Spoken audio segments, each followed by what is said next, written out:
Okay. Bom dia.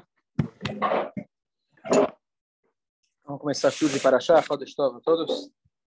Essa semana a gente estuda Parashá Toledot. E a Torá, logo no primeiro episódio, a Torá conta pra gente que a Rivka, aquela que semana passada a gente estudou sobre o casamento dela, passaram-se 20 anos que ela estava casada, 10 anos após a maturidade dela, e ela não tinha engravidado. Finalmente, Baruch Hashem, ela ficou grávida. E a Torá conta para a gente as palavras Vaitro Tzatzu Abanim Bekirba. Os filhos estavam agitados dentro dela. Ela não sabia que eram filhos. E ela vira e fala, Vatomerim Ken. Se for assim, ela falou, se for para ser assim, Lamazé Anochi. Para que eu existo? E aí a Torá conta que ela vai se aconselhar, e ela fala com um homem de Deus, que era Shem, e ele fala para ela, olha, você está com gêmeos. Aí ela se acalma. Como que ela se acalmou? Até então, tá difícil a gravidez? Normalmente, você está feliz, Baruch Hashem. Pode ser que é difícil, mas você fica contente. A alegria supera o desconforto. E aí você vai no médico, falam que é 2? Ah, então tá bom, é 2. Agora eu vou ter que viajar para Miami 2 vezes. Não é? Fazer o enxoval 2 vezes. Comprar um azul, outro vermelho. Como eu vou fazer? Então, não está claro na Torá que história é essa, que ela está desconfortável, de repente fala que é 2 e está tudo certo. Então, a explicação que o Rashi dá para a gente é que, na verdade, o problema dela era outro. O problema dela, que a Torá fala, Vaitro Tzatzu, que significa que eles estavam larutz, em hebraico, significa correndo, ela sentia o seguinte episódio, assim diz o Rashi. Quando ela passava na frente da balada, ela sentia que o bebê começava a dançar. Quando ela passava na frente da sinagoga, ela sentia que ele começava a rezar. Aí falou, peraí, esse aí vai ser baladeiro ou vai ser rabino? Ela começou a ficar confusa. Se é para ser um rabino baladeiro, eu não quero. Uma pessoa que tem 2 caras, uma pessoa que tem 2... A pessoa tem que ser honesta. Eu não quero ter um filho que ele vai ter, que vai ser falso, que vai parecer ser uma coisa, na verdade ele é outra. 2 vidas. Então, nessa hora, ela vai se consultar com o homem de Deus, e aí ele fala para ela, não se preocupa, não é 1, são 2.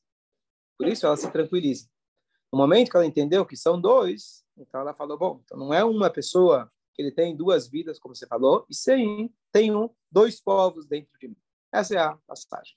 Então, primeiro que isso aqui para a gente é uma lição, na verdade, estamos falando aqui da construção do povo judeu, e aqui, na verdade, Hassidut foca bastante nesse conceito de que o grande dilema do judeu é a confusão mental dele, que a gente, por um lado, tem o nosso lado espiritual e, ao mesmo tempo, nós temos o nosso lado físico. Nós somos um povo que está aqui há milhares de anos, sendo perseguido e etc. E, ao mesmo tempo que o Yehudi, ele fala, eu quero ser judeu, às vezes ele fala, eu não quero ser judeu. Às vezes ele fala, eu quero fazer Brit Milá do meu filho, mas eu não acredito em Deus. Ele vai no Yom Kippur, mas ele não come o kasher necessariamente. Por que o Yehudi é tão confuso? Você não encontra isso em outros lados. O Yehudi, enquanto ele não descobrir que ele tem uma dupla personalidade, ele não vai se acalmar. Enquanto ele não conseguir olhar no espelho e reconhecer os 2 lados dele, as 2 Neshamot, as 2 almas que ele tem, um representada por Yaakov, outro por Esav, que são os filhos que vão nascer, ele vai estar sempre nessa confusão. A partir do momento que você tem esse esclarecimento, entenda que você tem 2 personalidades funcionando o tempo todo dentro de você simultaneamente, e a tua guerra é constante, você pelo menos vai ter uma clareza. E a partir daí você vai poder fazer as escolhas.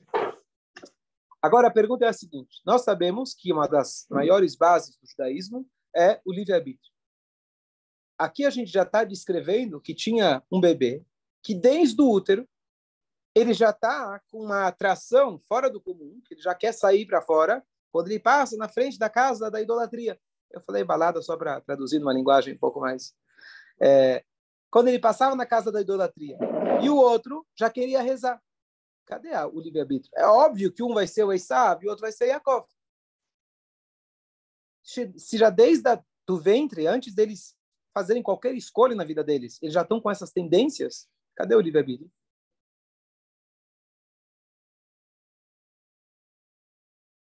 É uma tendência. É uma tendência. Pode... Então, muito bom. Mas mesmo assim, você vai falar, não é justo, é só uma tendência. Por que eu nasço com uma tendência para ir para o lado esquerdo, enquanto o meu irmão vai para o lado direito? Não é justo. Não é justo. Alguém pode chegar e falar. E a pessoa pode usar essa história, não só para falar do passado, mas falar, olha, eu nasci, sabe, o que eu posso fazer? Tá bom que meu pai é Yitzhak, tá bom que minha mãe é Rivka, mas eu não nasci para isso. Tá vendo? O Isaac também não nasceu para isso. Olha o que aconteceu com ele. Então, a resposta é justamente essa, que, na verdade, essa tendência, ao mesmo tempo que ele é um desafio muito grande, é uma oportunidade muito grande. E por isso a gente vê uma constante na história que o pai, o tempo todo, ele depositava confiança justamente no Esaú e não no Yaakov. Porque ele entendia que esse desafio, ele sempre vem, como todo livre-arbítrio, ele vem de forma equilibrada. Se você tem para querer fazer idolatria, quer dizer que você tem uma predisposição muito forte que consegue superar essa idolatria. Muitas vezes eu falo, Deus me fez rabino, porque se ele me fizesse talvez uma pessoa trabalhadora, etc., talvez eu não... Quando que eu conseguiria vir na sinagoga? Eu ganho para vir na sinagoga, então eu falo, esse aqui vai precisar ganhar para ir na sinagoga. Se ele atrasar, ele vai descontar do salário. Então tá bom, tá certo? Então a gente olha para esse aqui é religioso, esse é rabino. Não, Deus fez ele rabino porque ele não consegue fazer outra coisa, tá certo? Eu sempre falo, eu tentei de tudo, não consegui, virei rabino. mas é verdade isso, é verdade esse conceito. De que a gente olha às vezes para pessoas e fala, poxa, ele é mais sagrado, olha as condições que ele teve, é uma pessoa tão elevada. Ele é elevado porque Deus viu que ele não poderia ser de outra forma. Aquele outro que nasceu lá com outra tendência, ele tinha realmente a possibilidade, ele tem realmente a possibilidade de fazer uma transformação muito maior. Deus precisou colocar ele lá na panelinha para garantir ele. Então, essa...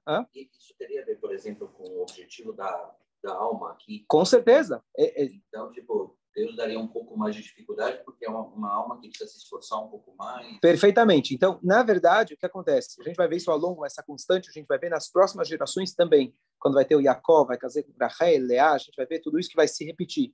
Mas, basicamente, essa ideia de Esaú era um homem do campo. Assim que ele nasce, ele era um homem do campo. É fácil você ser o homem da sinagoga. Você conseguir ser o homem do campo e ainda assim conseguir usar as suas caças para poder servir a Deus, é outro esquema. Yaakov não tinha essa capacidade. Yaakov não poderia trazer as pessoas do campo. Yaakov não poderia trazer os animais, metaforicamente falando, do campo. Yaakov não tinha essa capacidade. Só Esaú ele tinha. Por isso, Yitzhak depositou muita confiança nele. Agora, o Esaú, ele teve o livre-arbítrio dele. Ele não quis usar esse potencial que o pai deu para ele. Finalmente, o que aconteceu, na verdade, foi que o Yaakov ele acabou vestindo as roupas do Esaú. O que isso significa? O Yaakov, uma vez que o Esaú não aproveitou o potencial dele, alguém precisava assumir. Quem que vai cuidar da turma do campo? Quem vai cuidar dos animais? Então, Yaakov, a mãe enxergou que o Esaú não estava seguindo o potencial que o pai enxergava que ele tinha, e realmente tinha, então ele acabou vestindo as roupas do Esaú. Ele acabou assumindo o papel do Esaú também. E quem foi que recebeu a brachá? A brachá, que ele pegou do pai, etc. Quem foi que pegou a brachá? Não foi Yaakov. Foi Yaakov com as roupas de Esaú. Senão, as brachot iriam somente quem recebe brachá de Deus, quem é o Yaakov, quem é o cara bonzinho, quem é o cara que está rezando o dia inteiro. E os caras do campo? Yaakov, ele fez questão de vestir as roupas do Esaú, de fazer o papel do Esaú, que todo aquele que for descendente do Yitzhak, independente se ele é homem do campo ou ele é homem da sinagoga, ele também vai receber a brachá dele. Então, Yaakov, ele teve que assumir o papel do irmão, que o irmão tinha esse potencial, mas ele acabou não exercendo. Então, Yaakov acabou pegando para ele mesmo esse papel. Até que, quando Mashiach chegar, Ve'alu Moshim Be'atzion, a gente fala todo dia, que o potencial espiritual de Esaú, ele vai realmente se materializar. Por isso, a gente sabe que existem inúmeros animais não kasher. Qual que é o animal que a pessoa fala, esse eu não como, não precisa falar o nome, palmeirense. A gente não come o palmeirense. Por que não? Então está escrito Hazir, a palavra em hebraico Hazir, ele simboliza o Esaú. Porque o Esaú, ele se fantasiava, ele se fingia perante o pai. O Hazir, todos os animais, ele vai lá, mostra a pata fendida dele, mas ele não é ruminante. Esse é o símbolo do Esav, pessoa falsa, pessoa que projeta uma imagem, mas ele é totalmente diferente. Mas a palavra Hazir vem da palavra Hoser. O que quer dizer Lahzor em hebraico? Voltar. Ele vai voltar a ser kasher. Ou seja, ele ainda quer dizer voltar. Voltar para onde? Nunca foi kasher. Desde quando o Hazir foi kasher? Vai voltar para onde? Porque o seu potencial espiritual do Esav é kasher. Deus lhe deu para ele uma dificuldade maior, porque ele tinha um potencial muito maior. Quando Mashiach chegar, isso realmente vai acontecer. Então ele vai roser, ele vai voltar a ser kasher. O animal nunca foi kasher, mas o potencial espiritual dele realmente ele tinha. Então, quando Mashiach chegar, Esav, ou seja, o simbolismo de Esav, até possivelmente até o próprio animal, ele vai voltar a ser kasher, porque ele tem esse potencial que nunca foi materializado pela escolha livre-arbítrio dele. Certo? Eu aprendi, né? Quer dizer, ele escolheu, ele é sábio, escolheu continuar assim. Ele escolheu, sim, teve o livre-arbítrio dele. Escolheu foi a escolha continuar dele. assim. Escolheu, poderia ter mudado. Poderia ter mudado. Uma coisa interessante, a gente pensa em Esav, como a Torá descreve ele, está escrito que ele era um homem peludo, certo? Ele era vermelho, e Esav está ligado com a cor vermelha. Então você imagina, quando você vai desenhar um Esav, você imagina um cara com uma cara de mafioso, né? Esav, ele tinha uma barba branca comprida, peiota até o joelho, ele tinha um Streimer, ele tinha lá, cada um desenha do jeito que quiser. Mas você olhava para ele, você achava que ele era um grande homem. Ele era o perfeita Hassid aparente, certo? Então ele realmente tinha essa, ele era o mestre do disfarce. Ele era o mestre do disfarce. Então a mensagem para a gente, só tirando do Esav e do Yaakov, que justamente cada um de nós, como o Shem, ele falou para ficar, cada um de nós tem Yaakov e cada um de nós tem Esav. A gente está acostumado das histórias da Torá, e a gente fala, que legal, historinha bonita, interessante. A Torá está contando para a gente a nossa história. Cada um de nós tem Esav dentro de si e cada um de nós tem Yaakov dentro de si. Quando a gente está com Yaakov, as coisas vão mais fáceis. A gente está rezando, estou com vontade, estou inspirado. E o que a Torá ensina aqui para a gente, esse conceito do Esav, que ele sim teve livre-arbítrio, que quando a gente se depara com o Esav, a gente entender que esse é um desafio e uma oportunidade muito grande de crescimento. O Esav perdeu a oportunidade naquele momento. Mas o Yitzhak, o pai, ainda continuou confiando nele, depositou confiança nele. Mais interessante que a Torá fala, por que ele gostava do Esav? Que tzai befiv. O que quer dizer tzai befiv? Que a sua caça estava em sua boca. Na boca de quem? O filho, a explicação simples, o filho caçava e o pai gostava da caça do filho, fazia um bom churrasco. Mas o Rashi traz a segunda interpretação, que a caça estava na boca do filho. O filho era um caçador, ele caçava com as palavras. O que é uma armadilha? Armadilha, você finge que tem lá uma comidinha, ele vai lá e ele fica preso. Então ele caçava as pessoas com a sua boca. Então, não que a caça dele estava na boca do pai, e sim que ele caçava com a sua boca. Essas são as duas interpretações. Mas vamos voltar para a interpretação simples. É estranho. O pai ia lá, ele comia da caça do filho. Meu filho faz um churrasco melhor, eu gosto mais dele. Se a gente estivesse falando de um churrasqueiro, a pessoa que só está preocupada com a matéria, o físico, a comida, tudo bem. Estamos falando aqui de Yitzhak Avinu, que com 37 anos ele estava pronto para entregar a alma dele para Deus. Ele ficou cego porque os anjos choraram, vendo a situação dele estar pronto para entregar a sua alma. Ele está preocupado com o churrasquinho? Uma das explicações bonitas é que ele sabia quem era o filho dele. E aí ele sabia que a maneira dele se comunicar com o filho dele era elogiando a comida que ele fazia. Um sabe estudar a Torá. Ele vinha lá, falava para o pai, olha, estudei a Guemará, complicado. Aí o pai, poxa, que bonito. O outro não sabia estudar a Guemará. Pelo menos não estudava a Guemará. O que ele falava? O que ele falava? Vamos. Pai, olha o churrasquinho que eu fiz. Um filho chegava em casa, pai, olha o livro que eu comprei. O outro chegava em casa, pai. Você ouviu aquela música lá da Madonna que saiu? O que você vai fazer? Está escrito tá certo? que ele... Então, não está escrito que ele fazia perguntas para o pai? Também. Então, tem os dois Enfim. aspectos. Então, boa, tudo bem. Ele, por um lado, achava que enganava o pai. Mas o pai não era bobo. Mas a Torá descreve que ele gostava do filho porque o filho tinha uma boa caça. Então, essa é uma explicação, certo? Mas a explicação, como traduzir literalmente a Torá, é que ele trazia uma boa caça. E a resposta é que o pai entendia que com cada filho tem que se comunicar na linguagem dele. Se o meu filho é um bom caçador, eu vou elogiar a caça dele. Se ele sabe preparar um bom churrasco, escolha. Essa é a maneira que eu vou poder me conectar com o meu filho. Eu não preciso contar para ele agora, Guemará, coisa complicada. Ele não está interessado. Eu preciso conhecer o meu filho, conversar com ele na linguagem que ele possa entender dentro da cabeça dele. Então, Yitzhak, ele fazia a questão, eu vou comer do churrasco, vou me deliciar do churrasco, vou falar que estava maravilhoso, e eu adoro o meu filho, você, por quê? Você faz um bom churrasco. Não é fácil. Aí ele criava uma conexão. Aí ele criava uma conexão com o filho dele. E com o pai. E o filho... O filho caçava o pai, conforme a segunda explicação, que ele vinha com perguntas complicadas de alahá, mostrando para o pai que ele era muito inteligente. Então, uma explicação diz que o pai caía. Outros dizem, peraí, você acha que o pai caía? Você acha que o pai não conhecia a índole do filho? Então, o pai caía, entre aspas, fingia que o filho estava fazendo boas perguntas, dava atenção para as perguntas, mesmo que eram perguntas, peraí, o que você está perguntando do nível 1000, se você nem o 0 você faz? O que você está querendo se... Mas ele não, ele deixava, entrava na dança do filho, entrava na brincadeira, na onda do filho e elogiava a comida, a carne. Imagina quão difícil seria para um pai, para Yitzhak, falar, que gostosa essa carne. O pessoal precisava fazer um pouso assim, ele vinha lá de Atzilut, do mundo lá espiritual, que não estava interessado nem em carne, nem em comida. Ele vai lá, chega, que gostoso esse restaurante. Mas ele fazia isso o quê? Porque ele entendia que a educação do filho, realmente você precisa se conectar com ele. E olha que resultado final, eu concluí com isso só, passagem muito bonita. A gente pode chegar para o Yitzhak e falar, olha pai, você teve uma boa intenção, você realmente se esforçou muito, mas você teve um Esav. Não deu certo. Sua educação não deu certo. Sejamos honestos. Do Esav, sabe quem nasceu?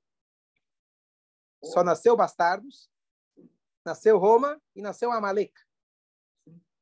Olha que Naches você tem. Amalek é o povo arqui-inimigo do povo judeu.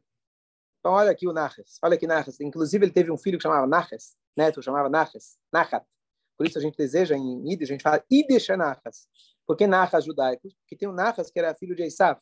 Então, ter Nachas, apenas ter orgulho não é suficiente. Você tem que ter orgulho judaico. Porque o Esav também tinha Nachas. O filho dele chamava Nachas. Então a gente fala orgulho judaico.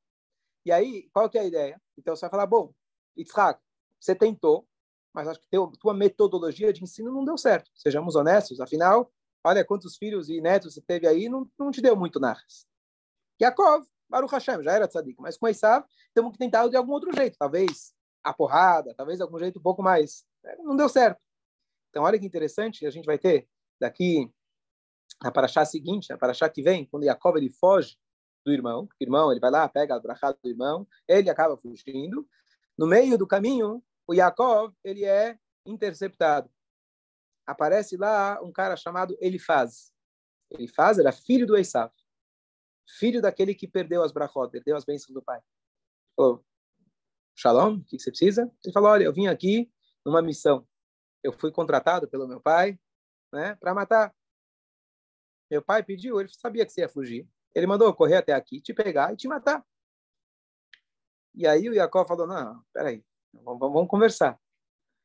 Aí ele falou para ele, olha, eu vou te explicar uma coisa. Eu vou te dar um shiur, vou te dar uma aula de Guemará. O Talmud diz para a gente que uma pessoa que é paupérrima, pessoa que não tem nada, zero, absolutamente nada, ele é chamado morto. Tecnicamente, pela Torá, ele é chamado morto, porque não tem nada, não tem como sobreviver. Então ele falou para ele, olha, eu tenho aqui dinheiro, eu tenho aqui muita coisa, pega tudo, inclusive minhas roupas do corpo. A gente falou, nada, zero. Pega, você conta para o teu pai que você fez a mitzvah. Qual que era a única mitzvah que a Esav fazia bem? Honrar o pai. Então, essa mitzvah era hereditária. Então, você conta que você fez a mitzvah. Você foi lá e matou, conforme ele te mandou. E aí ele falou, sabe o quê? Negócio fechado. Tudo bem, me dá o dinheiro, eu deixo você viver. E aí o Yaakov não foi morto. E aqui nós estamos. Por que será que o filho do Esav aceitou essa troca? Não era tanto dinheiro. Por que ele aceitou essa troca? Pega o dinheiro e não me mata. Se o pai dele mandou, e essa era a única mitzvah que na família dele tinha um valor absoluto, por que ele abriu mão? Está escrito o seguinte, a gente lê na paraxá que o Yitzhak ele era cego. Uma explicação que ele era cego, porque os anjos choraram quando ele estava sendo sacrificado, ia ser sacrificado. A outra é que as esposas do Esav faziam idolatria onde? Dentro de casa. E a fumaça da idolatria, para uma pessoa com uma sensibilidade espiritual, fez mal para o olho dele e ele ficou cego. O que acontece? O que você vê daqui? Espera aí. Imagina que você tem um filho dentro de casa, que ele faz balada dentro de casa, traz os amigos para fumarem dentro da tua casa.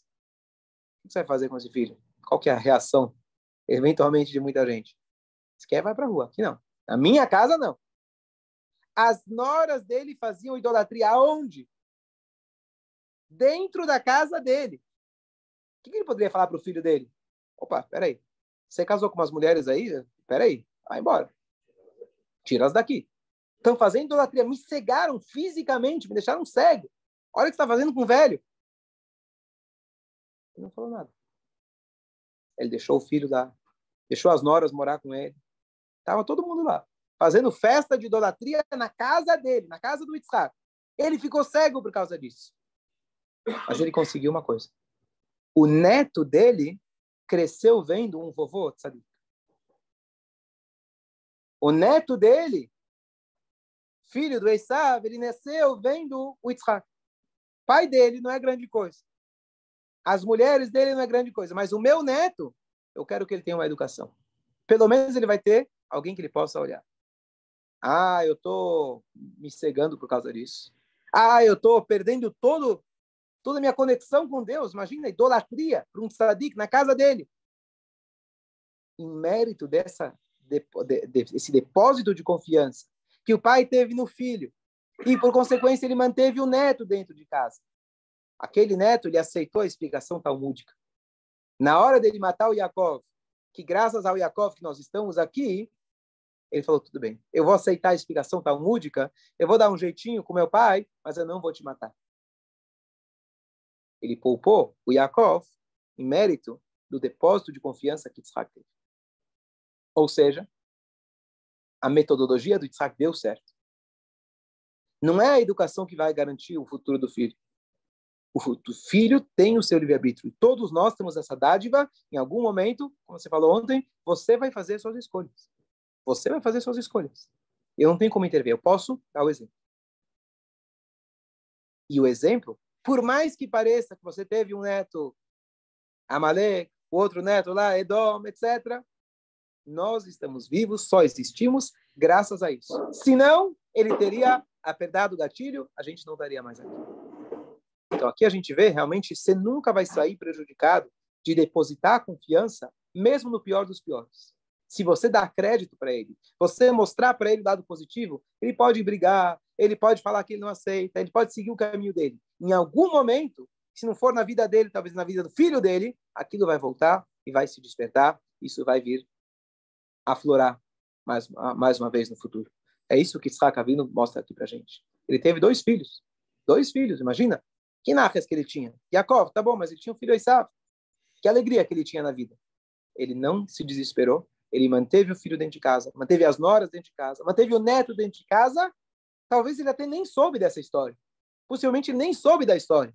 Mas nós sabemos que foi graças a essa confiança do Yitzhak, aquilo que ele se deixava enganar pelo filho com as histórias que o filho contava de que ele era tzadik. Ele comia o churrasco, falava, que maravilhoso esse churrasco. Coitado, não tinha nem fome, não tinha nem apetite, estava preocupado em estudar a Torá. Mas ele fazia isso deu certo. Que lição maravilhosa para a gente, quando a gente fala de educação, quando a gente fala de continuidade, próximas gerações, a gente saber que realmente é fácil falar, com certeza. Praticar como Yitzhak é muito mais difícil. Estamos falando aqui de uma pessoa de altíssimo nível, que estava pronto com os 37 anos para entregar sua vida para Deus, de forma consciente. Mas, aqui a gente tem a mensagem que a Torá dá para a gente nunca desistir de uma pessoa. A gente nunca desistir de nós mesmos. Por mais que eu possa parecer com a pele de Esav, por mais que eu possa, você sente, o pai fala, Yadai Yedei Esav, as mãos são de Esav, as tuas atitudes são de Esav, as tuas roupas são de Esav. Akol, Kol Yaakov, a voz é de Yaakov. A gente saber que o íntimo de cada um é o Yaakov. A gente realmente depositar confiança que sejam nossos filhos, que sejam em nós mesmos, a gente olhar para o interior e a gente saber que com essa confiança a gente não está fechando os olhos, a gente não está querendo se enganar. A gente está realmente acreditando no potencial espiritual de cada um. E é isso que a Parashá começou lá no início. De fato, quando a mãe passava na frente da idolatria, ele queria sair. Ele tinha essa tendência. Mas junto com ele, estava lá o Yaakov, o irmão dele, está dentro de nós, ao mesmo tempo segurando ele. Fica aqui você não vai. Aqui você não vai. Não, não. Aqui papai não deixa. Aqui não é teu lugar. Vem comigo lá para a sinagoga.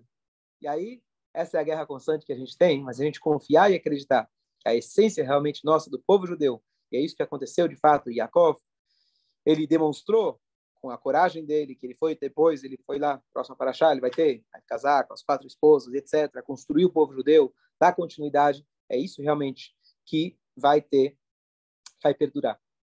O mal faz muito mais barulho, mas o bem perdura para sempre. Shabbat shalom.